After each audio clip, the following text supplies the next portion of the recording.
Hola amigos, hoy estamos con una persona especial para nosotros en Taller Telekids.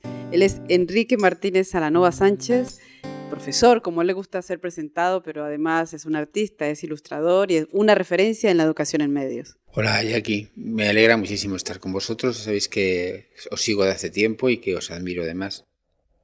Muchas gracias. Pues hoy vamos a tocar un tema especial, porque Enrique tuvo mucho que ver con un programa infantil que es referencia también en España y en el mundo, como ha sido Barrio Sésamo, conocido en otros lugares como Plaza Sésamo, Barrio Sésamo en España. ¿Cómo te involucraste en esas primeras etapas de Barrio Sésamo en televisión española?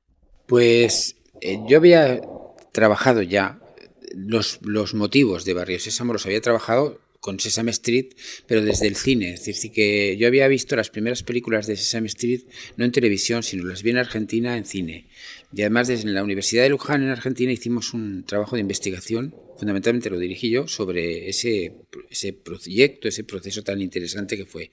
No lo había visto en televisión porque allí no se pasaba en televisión.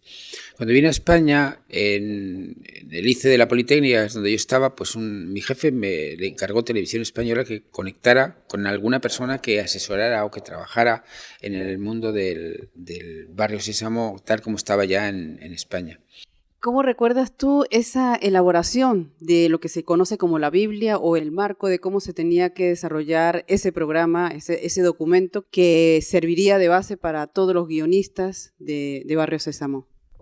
Bueno, la primera fase, la primera parte venía directamente del programa de Estados Unidos. Estados Unidos controlaba mucho los programas, los contratos, los convenios que hacía con los países que hacían ese programa. Entonces, el primer paso fue simplemente repetir o de alguna forma hacer caso de aquello que ya venía. Pero en España hubo que hacer todo un estudio, un trabajo por varios lugares de España, centros educativos, etcétera, con niños concretamente de 4, 5, 6 años más. Y entonces sobre ello se hizo por medio de encuestas, de trabajos, pero a partir de lo que ellos conocían del programa anterior que se estaba emitiendo en ese momento, que era el de La gallina caponata, Perejil, etcétera. Entonces con ese trabajo de encuesta, de contactos, etcétera, es como se planteó la elaboración de los siguientes personajes y luego el planteamiento general educativo, es decir, cómo los niños tenían que entrar en temas como era la ecología o el trabajo en el barrio, la participación, etcétera, etcétera, que están reflejados en el documento. ¿Cómo era el trabajo con ese equipo de guionistas? ¿Cómo diseñaban cada uno de los apartados de este programa para niños?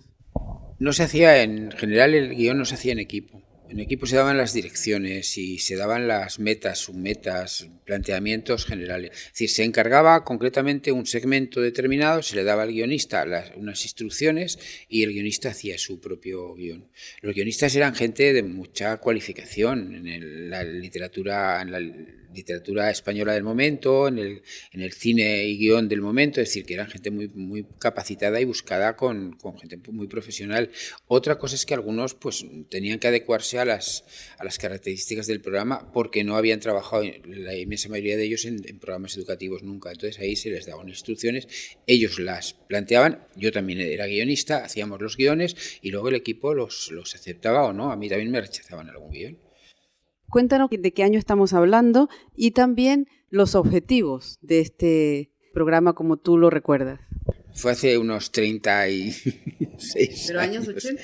Años 80 y tantos que no me acuerdo, no te puedo decir. Tendría que mirarlo y te diría exactamente los años. Yo estuve casi 3 años con el tema y después cortamos porque había que hacer el siguiente proyecto. El siguiente proyecto tuvo que ser aceptado por Estados Unidos y después volvió ya para hacerlo, pero yo ya no estuve en ese siguiente. Los inicios de barrios de Sesame Street en Estados Unidos fue más bien los niños latinos, porque en realidad se hizo primero para niños de habla castellana, habla española, habla latina. Después ya aquello tuvo un exitazo tan grande que realmente se abrió a otros niños.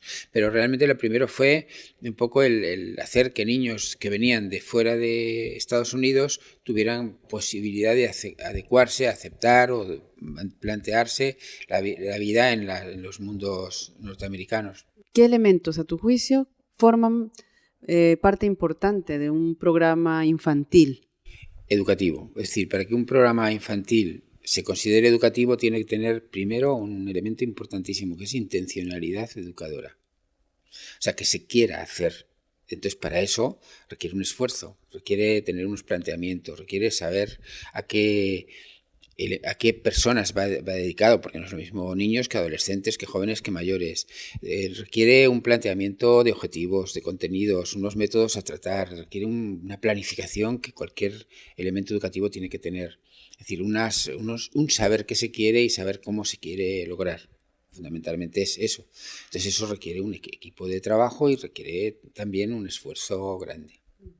Los personajes de Barrio Sésamo, en la época en que tú trabajaste, ¿qué nos puedes decir de los personajes más importantes? Y bueno, yo trabajé en guiones para La Gallina Caponata y Pérez Gil, y al mismo tiempo estábamos trabajando para crear los nuevos personajes. Entonces lo que creamos es el perfil de Spinette.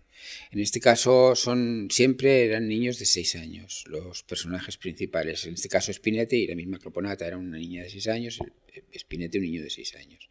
Entonces, con arreglo a ese perfil se tenía que crear un personaje que diera las formas de comportarse, de actuar, de necesidades de un niño de 6 años. El de Spinette se creó y luego se desarrolló, porque lo fui siguiendo después en su desarrollo, eran los planteamientos, los problemas de un barrio en el cual vivía un niño que tenía que adecuarse a esas necesidades como niño de 6 años. Bueno, pues hemos sabido la historia de estos inicios de Barrio Sésamo en España a través de las palabras y la experiencia de Enrique Martínez Alanova. Muchas gracias, Enrique. Gracias a vosotros y que sigáis adelante, que os sigo también. Adiós.